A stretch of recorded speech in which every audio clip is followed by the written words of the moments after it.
Joko Widodo tidak bisa menjadi presiden tanpa dukungan para pengembang. Pengembang? Oh iya, omongan Ahok jelas. Apa kalimat Aguan? Apa kalimat Aguan? Kami harus menyelamatkan muka presiden. Hei, ayo, ayo kita bilang. Dan menurut Anda itu adalah kerusakan. Anda bisa jelaskan bagaimana kerusakan ketika presiden dikuasai oleh oligarki? Gampang sekali. Kalimat intelektualnya adalah financialization. Yang kaya makin kaya, yang miskin makin miskin. Gampang. Mau bukti? Mau bukti? Mari kita bukti sekarang. Berapa SBN yang dikeluarkan oleh pemerintah? Siapa yang bayar? Anda termasuk membayar, Aiman. Sementara mereka makin kaya, Anda habis-habisan dimakan pajaknya. Orang-orang miskin ini yang membayar pajak itu untuk orang kaya.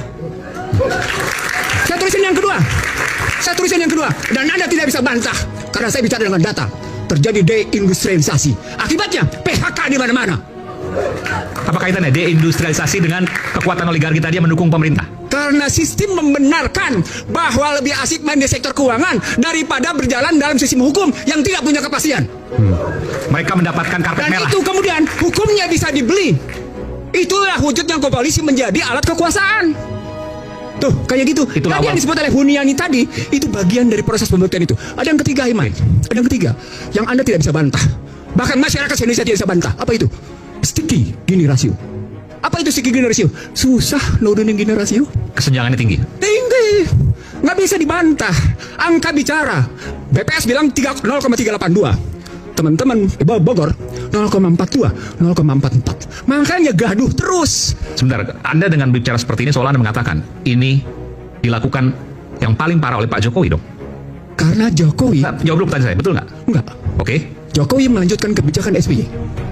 Oligarki juga. Dan kemudian memperdalam. Nah, di situ saya lihat kecerdasan Joko Widodo memperdalam kerusakan itu. Memperdalam kerusakan. Iya. Cerdas dong. Dia perdalam kok. Dan dia sudah disediakan oleh undang-undangnya sebelumnya. Saya bukan sama Anda. No. Ini riwayat ekonomi politik hukum. Tidak sembarang lihatnya.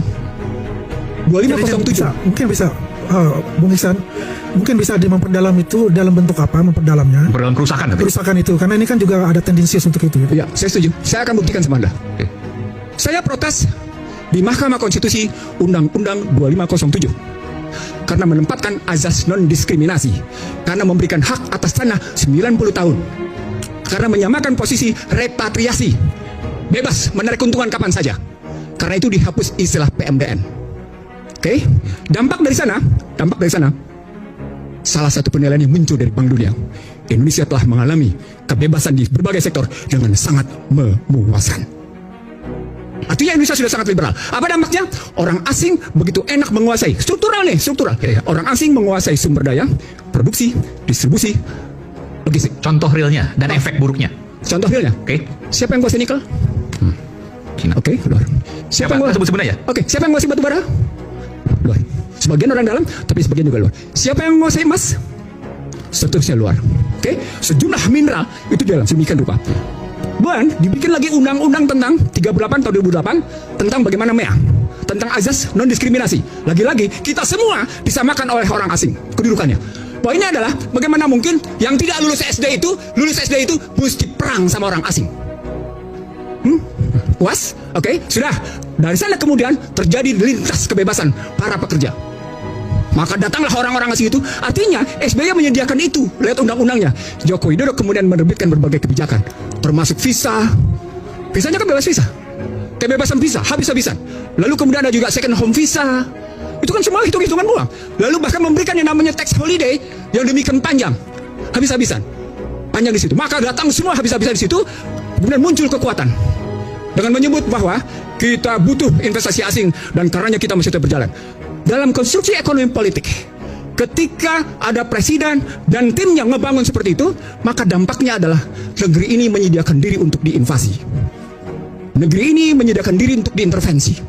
Negeri ini menyediakan diri untuk diinfiltrasi. Negeri ini menyediakan diri untuk yang namanya diintimidasi.